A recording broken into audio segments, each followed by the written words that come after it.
trying to understand what is the root cause of a thing, and really understanding, kind of getting down to the root of it, really trying to understand, how do you solve this? Instead of solving the symptoms of issues, how do you start to solve the main issue?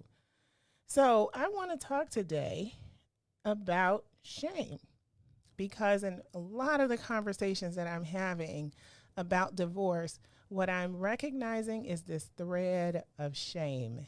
And it's not just divorce. I think it's happening all over. And so I started to do a little bit of research around the topic and understanding what is just what's happening here. Why is there this shame attached to so many things in our lives? And so I am not a psychotherapist or a psychologist. However, I'm curious. My background is in science, and so I was that kid always in the science fairs, always trying to figure out why something happens, how it works. And so naturally, that's an extension to what I'm doing today. And so we are going to talk about this and talk about shame and try to understand sort of what dynamic is happening when it comes to divorce and how shame interplays with that. So make sure that you are liking, that you share, that you follow this What's in It for the Black People Media and the I Do, I Did, I Don't page. I want you to help other people to have this content, help other people to be free. You know, we are trying to honestly live our best lives, and live our best lives. I don't mean that in a way that's just sort of cliche of what people say today and you're out doing any and everything, but we're trying to be healthy and whole. And that's what this broadcast is about, is really trying to understand, what can we do? What can we do differently? When you know better, you do better, right? So what shall we do with this topic of shame? So I'm going to share a little bit of audio from a TED Talk with Brene Brown. Brene Brown is a researcher, and she's a trained therapist, but she's also a researcher, and she did a lot of work around vulnerability to start with. And I don't know if you've seen this or heard of this, but at some point she's giving a talk. She's talking about vulnerability. And you know how you have you have an emotional reaction that you don't expect to happen. So you're talking about something, and before you know it, you're emotional, and you're just kind of like, voice is cracking, and you have to pause, and you're like, I'm sorry, That's what happened to her while she's having this talk. And her talk and her research is about vulnerability and shame, and she realized in that moment, very publicly, that she hadn't dealt with some stuff, and she had a breakdown. And so you can go back and watch a lot of the video to understand what really happened to her and how that impacted her. Just really, she wound up with 4 million views, and just, it's gone completely viral and absolutely great. But this happened years ago. So I want us to talk about this issue of shame, because as I talk to people, what I realize, especially in women, because I have more conversations typically with women about the issue around divorce, is this sense of shame, this shame of, how did I get here? This shame of, how did I let this happen? Especially women who are professional, who are, they're smart. They're smart. They're professional. Maybe they aren't professional, but maybe they are very wise, and they're looked to for counsel. And now all of a sudden, they find themselves in this crazy, crazy situation, and they're trying to understand, how did I get here? But oftentimes they're ashamed of the fact that they are there, and they're ashamed of the fact that society looks at them in a condemning way. And so let's talk about this a little bit. And so we're going to walk through a little bit about shame first, and kind of just walk you through the video. So let's start with the first part there. And I had to write down the name of this TED Fellow so I didn't mess it up here. Mishkin Ingawale. I hope I did right by you. I saw the TED Fellows my first day here, and he got up and he explained how he was driven to create some technology to help test for anemia because people were dying unnecessarily.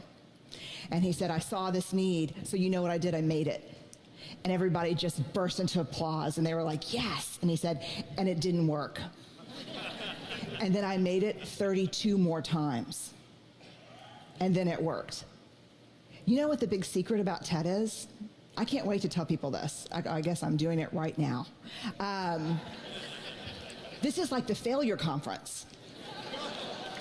No, it is. Okay, I think I'm gonna. You know why this place is fast amazing? forward this a little bit, figure out exactly. Because very few people here are afraid to fail.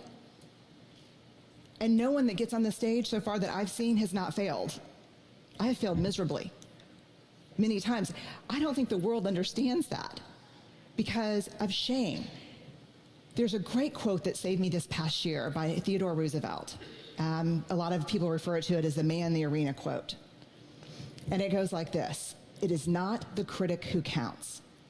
It is not the man who sits and points out how the doer of deeds could have done things better and how he falls and stumbles. The credit goes to the man in the arena, whose face is marred with dust and blood and sweat.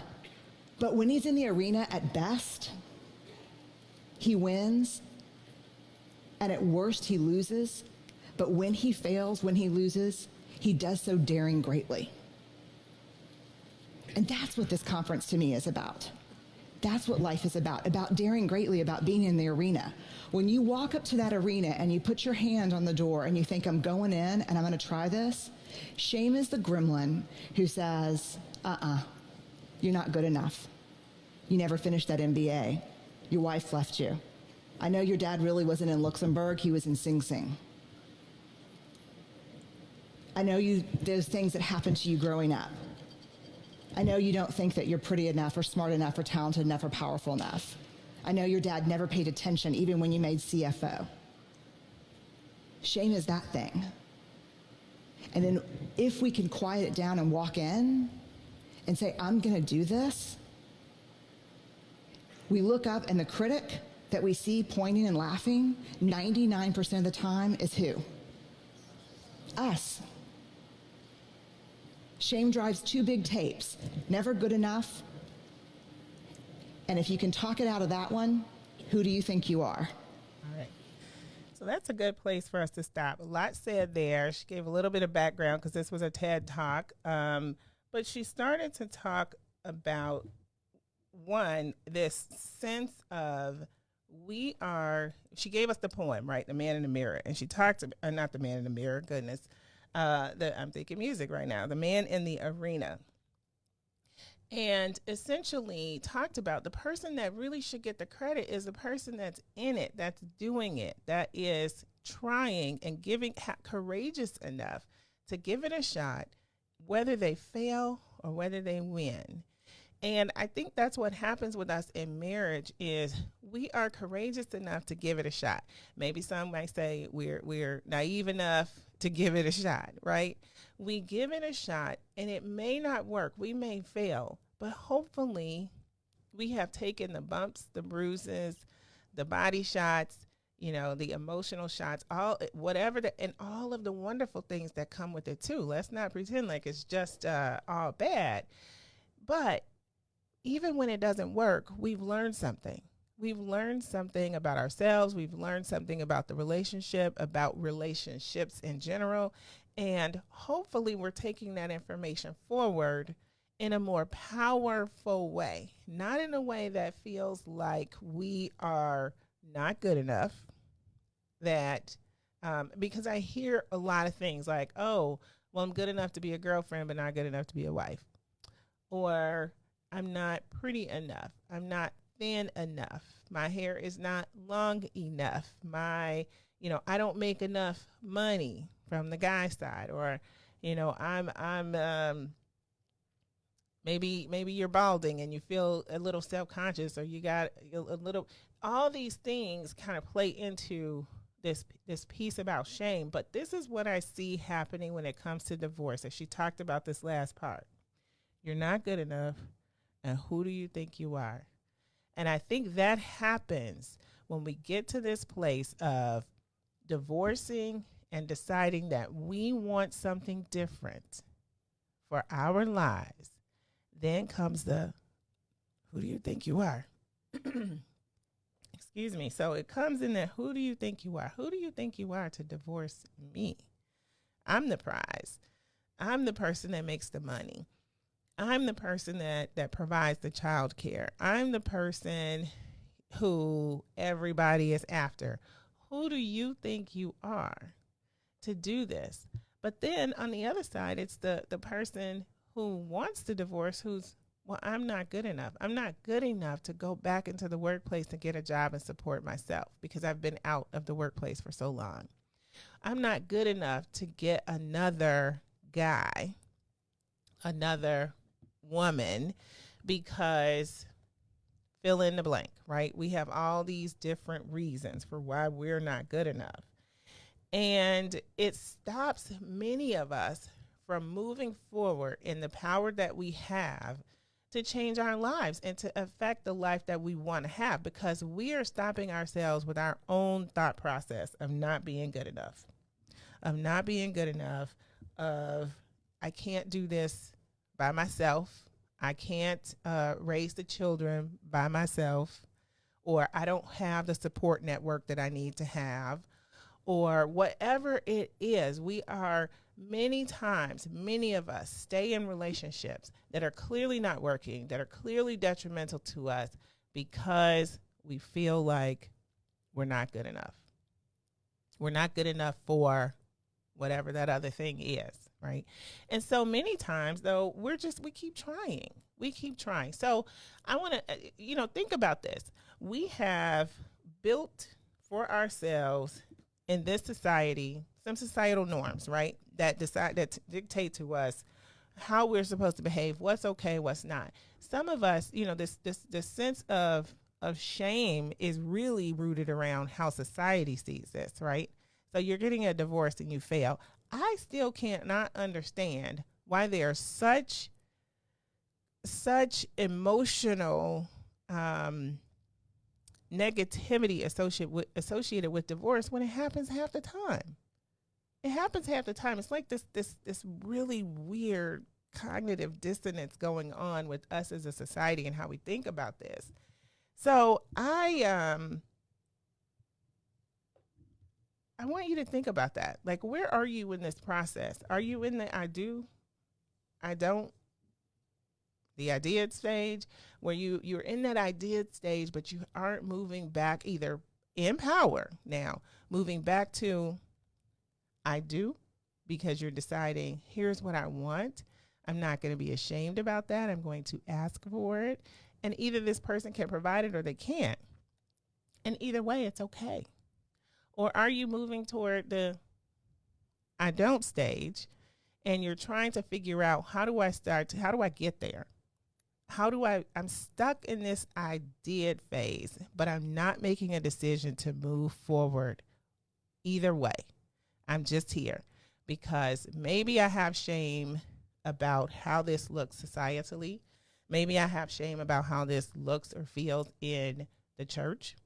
And here's the thing, y'all. A lot of times, this is what shame, I think, looks like as it comes to us when we're sitting in that I did place. Well, he or she has a really good job. There's a benefit for you there. Why would you leave? Or, but what about the kids? The kids need both parents at home. The kids aren't going to be well because you're divorced. There are all these negative things that can happen. Even little stuff like, well, you're not going to have the same last name as your kids anymore. Shame, right? You're going to walk around with 3 children now and don't have a husband. You don't have a ring on. Shame. Because who's looking at me and thinking, oh, I don't have, she must be one of those that's, 3 babies by 3 different baby daddies. And so these things do matter to us and weigh on us. We're not always touching, really tapping into the fact that this is what we're feeling and really naming it, but it's there. It's there, and it creates a great deal of pause and disempowerment for us because we're not thinking about that and facing it and making our decision to move forward one way or the other, standing in our own power. All right, so I want you all to really just kind of think about that. And then let's try the next clip, because she starts to talk a little bit more, walking you into shame, is talk a little bit more about what shame is and what shame isn't. It's not guilt. Shame is a focus on self. Guilt is a focus on behavior. Shame is I am bad. Guilt is I did something bad. How many of you, if you did something that was hurtful to me, would be willing to say, I'm sorry, I made a mistake? How many of you would be willing to say that? Guilt, I'm sorry, I made a mistake. Shame, I'm sorry, I am a mistake. There is a huge difference between shame and guilt. And here's what you need to know. Shame is highly, highly correlated with addiction, depression, violence, aggression, bullying, suicide, eating disorders. And here's what you even need to know more. Guilt, inversely correlated with those things. The ability to hold something we've done or failed to do up against who we want to be is incredibly adaptive. It's uncomfortable, but it's adaptive. Mm-hmm. The other thing you need to know about shame is it's absolutely organized by gender. So we're going to stop if there. If shame washes over me and washes over... I want to come back to that organized by gender part. We'll do that one next. But as she just said, shame is not guilt. It's not guilt. Guilt is I did something bad. I did a bad thing, took a bad action, made a bad decision, any of those things. But that can easily become I'm a bad person. I don't have good judgment. I picked the wrong guys. I picked the wrong women. I didn't do this right. Something, the shame piece really takes hold. And I am seeing this way too much in women. And it is really, really sitting heavily on me because, and I think it's there with guys too. It just looks different. We're going to talk about that in a minute. But I'm seeing so many women, one, embarrassed. I think embarrassment, let's talk about these definitions, because embarrassment is a little different from shame or guilt. Embarrassment is, I could have done the right thing. Let's just talk about right now, today. I'm going to wear my mask. I walk into a place and nobody else has a mask on. I'm a little embarrassed by the fact that everyone responds to me in a certain way. So it's more about the social response to an action that's embarrassment, right? So how does that look in divorce now? I'm embarrassed that we were just talking about this, right? I'm embarrassed now that I have 3 children and I'm not married. I'm embarrassed that I'm not in a great financial place now because I've had to split my estate in divorce. Or I'm embarrassed that that's going to even happen to me. I'm embarrassed that I am still in a relationship that I know is killing me, is not serving me well, but I'm still there. I'm still there. I'm embarrassed that we're sleeping in different rooms and people don't know that, or people do. They realize they can look at us and tell this isn't quite working. Or I'm embarrassed that I'm still faking the funk. I show up at church every Sunday like this is a great marriage, and I'm making all my Facebook posts and it's wonderful and good, and it's not, right? And so I'm embarrassed when people learn that or find out about that or get some insight into that in the way they respond to me. But shame and guilt is about your actions. So now I'm guilty that I haven't been the best spouse. I'm guilty. I feel guilty about the fact that I don't help as much with the children.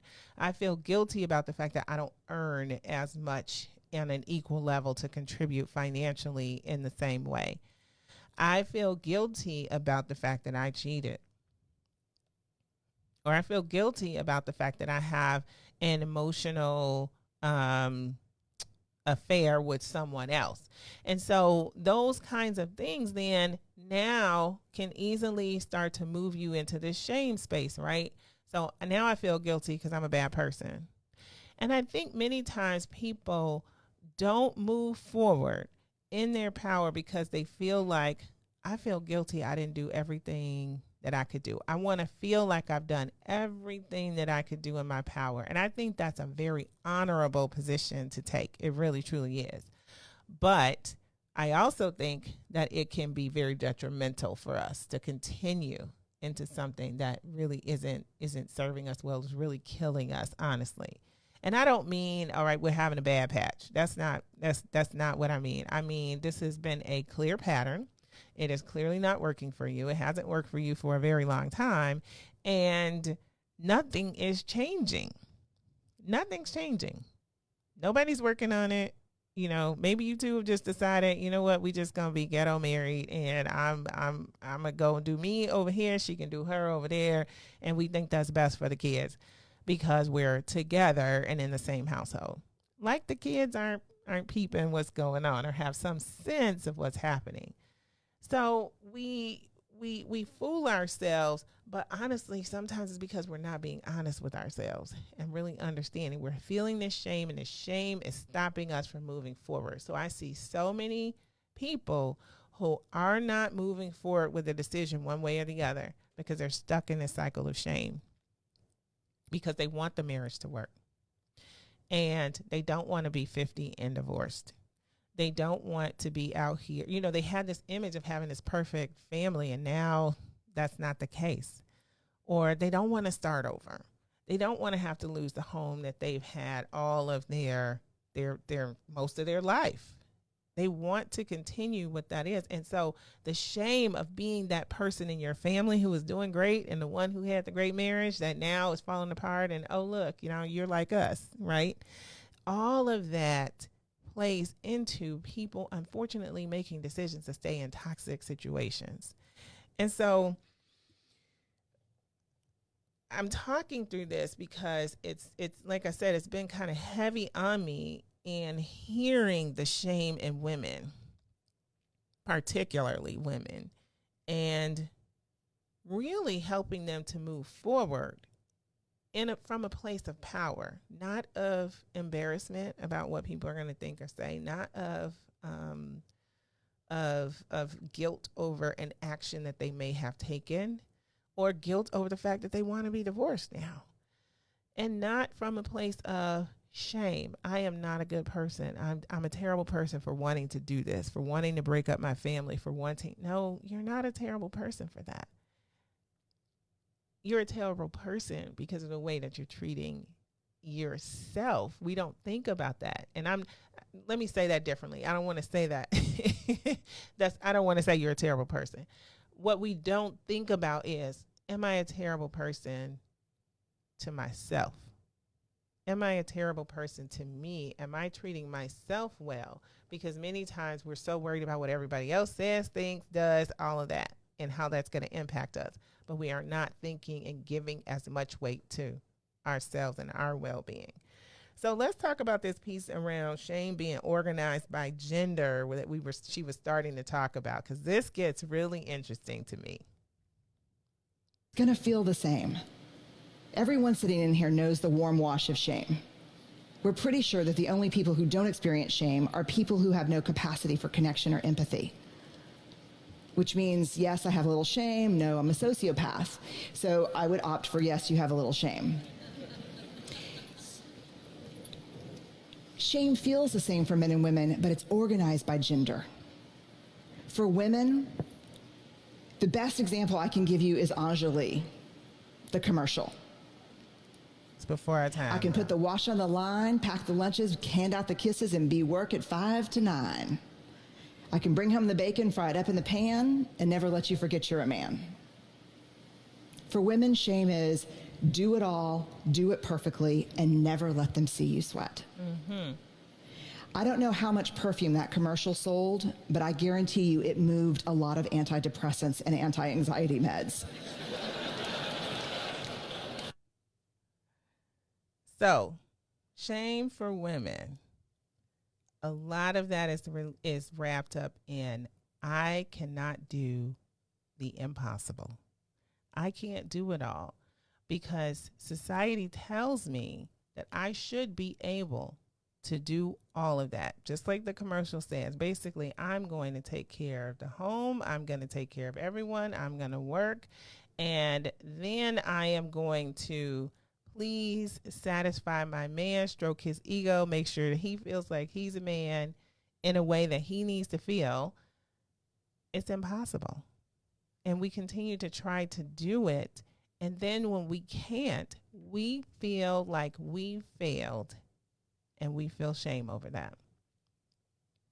And it's so unfair. It's so unfortunate. It's so crazy that this is the way that society has conditioned us to see ourselves and to think about our worth as women, as wives, as mothers. We have to be able to do all of it. All of it. And when we don't, we think we're failing. What we don't think is this is now creating depression. It's creating anxiety. It's creating addictions because we're still trying to cope with it. And we're still trying to do what absolutely should not be expected of us. We have to look the best, keep the figure, keep the makeup tight, everything, all of it has to be perfect. And we don't realize that that in itself is the root of a lot of the issues that we're facing. But it's really hard to disentangle from it, right? Because this is what we've been told. This is what we see. This is what continues to be reinforced. And I'm glad that there's a little bit of a reckoning and an awakening happening now when we're seeing people more openly talk about the fact that they need to take care of their mental health and well-being. Because this type of thinking that we have to be perfect, that we have to do it all is absolutely what contributes to, as she said, that commercial likely sold a lot of depressants and antidepressants and anxiety medication, because it is giving us this very unrealistic, very unrealistic picture of what we need to be. And then when we don't meet that, we failed. And now we're ashamed of it. And so now I'm getting divorced because I failed. I failed to be the best wife. I failed to be the best mom. I failed to be, the executive and the soccer mom and, the porno star in the bedroom. I failed to massage his ego at every turn and make him feel like a man when it's kind of impossible. The expectation is ridiculous, but we're still trying to do it. And so we think that we failed, and not that the expectation shouldn't be. So let's get to the piece around what shame looks like for guys. Is an epidemic in our culture. Shame is an epidemic. To get out from underneath it, to find our way back to each other, we have to understand how it affects us and how it affects the way we're parenting, the way we're working, the way we're looking at each other. Very quickly, some research by Mahalik at Boston College. He asked, what do women need to do to conform to female norms? The top answers in this country: nice, thin, modest, and use all available resources for appearance. When he asked about men, what do men in this country need to do to conform with male norms? The answers were: always show emotional control, work is first, pursue status, and violence. If we're going to find our way back to each other, we have to understand and know empathy, because empathy is the antidote to shame. If you put shame in a petri dish, it needs three things to grow exponentially: secrecy, silence, and judgment. If you put the same amount of shame in a petri dish and douse it with empathy, it can't survive. The two most powerful words when we're in struggle: me too. So she said, shame, what it is fueled upon is secrecy, silence, and I forgot the other one. Go back for me, Reese, so I can get that one. Grow exponentially, conform to female norms. The top out from underneath it. To find our way back to each other, we have to understand how it affects us and how it affects the way we're parenting, the way we're working, the way we're looking at each other. Very quickly, some research by Mahalik at Boston College. He asked, what do women need to do to conform to female norms? The top answers in this country: nice, thin, modest, and use all available resources for appearance. When he asked about men, what do men in this country need to do to conform with male norms? The answers were: always show emotional control, work is first, pursue status, and violence. If we're going to find our way back to each other, we have to understand and know empathy, because empathy is the antidote to shame. If you put shame in a petri dish, it needs three things to grow exponentially: secrecy, silence, and judgment. If you put the same amount of shame in a petri dish and douse it with empathy, it can't survive. All right, there we are. Secrecy, silence, and judgment. And unfortunately, that's what I see a lot of. A lot when it comes to divorce, there's a lot of secrecy. There's a lot of, I don't want people to know this. I don't necessarily want to talk about it.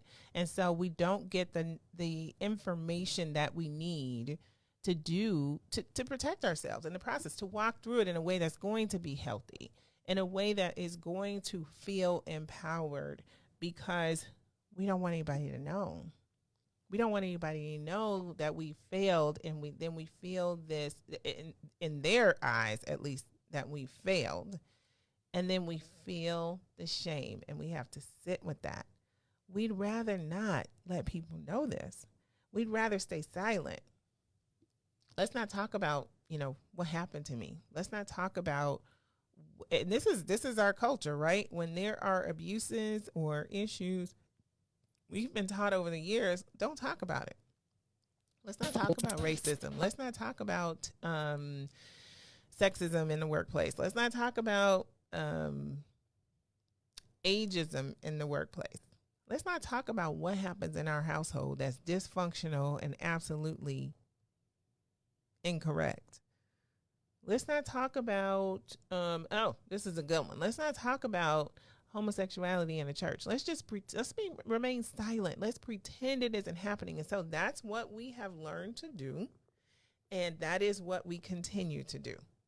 And we build that into our own relationships as well. So let's not talk about these problems. Let's not talk to our families about it, who might have some wisdom and may be able to help us, right? But let's not talk about it. And then when we do talk about it, if we're brave and courageous enough to do that, what happens is we get things like, well, that's the only problem, like, because you must be tripping. He cheated one time. Okay, so is he still working? Is he still bringing a check home? You just feel like you're not compatible, but you got to find a woman there. Why would you leave that? Why would you leave her? Why would you do that? And so we get all of these reactions that honestly just move us right back into the silence because we feel shame. And so if we continue in that secrecy, that silence, and then the judgment, those statements I just talked about, those judgmental statements that can come, then we remain in this place of shame, and we cannot break out and move forward with what we want to do, break out in power. And it was, it's just been so clear to me lately that many women are caught here. And what I find, honestly, is it's a lot of professional women that get caught in this place. And they are really afraid of the shame that will be, the shame that they feel, and the embarrassment that is ascribed to them by society in order to move forward. And it stops us in our tracks, and we deal with nonsense that we don't have to deal with. And unfortunately, that continuing to stay in that place becomes even more detrimental for us, because now you've created a pattern.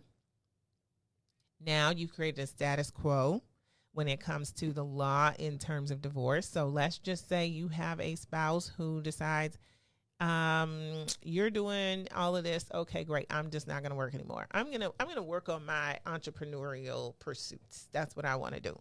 And you're like, okay, I believe in my man. I'm a supporter of his dream. Let me go ahead and help this. I might even invest in help, let me help you get started with some seed money. Let me help you with whatever that is.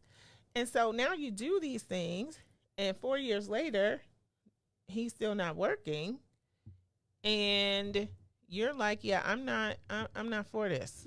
Like, we've been clear for the past 4 years that this needed to do something. Okay, I was with you the first year, but now you're stuck in this pattern. And how does the court see that now? Because you're ashamed to move forward, to move out of it, right? So you stay, and you're trying to figure it out. You want it to work. You're still trying. But now you've gotten to a place where the court says, well, all right, well, now that you've established this is the status quo, that you pay for everything, and he hasn't had a job, you're going to have to pay him spousal support, aka alimony. And you're like, what? Yeah. And so we're not aware of a lot of these things, which is one of the reasons that I work to break this cycle of shame, to break the cycle of not having the conversations openly and appropriately, right? But to empower ourselves. And yes, there are so many times we're around these people and our family, and they mean well in a lot of cases. It may not come across there. There's a difference between their intention and the impact that can have on you. But people really do, I think a lot of times, most of the times, the people that love us mean us well, and they don't want us to make a mistake. And so they encourage us to stay. They encourage us to figure it out. They encourage us to go to counseling again. They encourage us to pray about it. They encourage us to try a little bit harder. And I think there's absolutely a place for that. But at some point, we have to be honest. And we have to have those difficult conversations about, is this working or not? Are we vested in making this work? Are we going to put the effort in that's required to make this a marriage that we want to have, that we want to see, that we can both sign up for? Because if not, then all right, let's decide now what we're going to do. Or we've tried it. We have honestly given this a shot, and it is just not working for us. It's not. I can't be the person you want me to be. I can't do what you're asking me to do. And so, all right, let's decide, what are we going to do from here? But when you don't make a decision and you keep yourself sitting in that shame, silent about what's happening with you, and in this sort of secret place because you're afraid of the judgment, or you've experienced the judgment, and you're not okay with it, then we wind up hurting ourselves even more, because we have set the stage for the status quo now that the law is going to look at as, this is the way you guys have clearly decided to run this relationship. And so given that, here are the rules. Here are the laws around how this ends now. So I do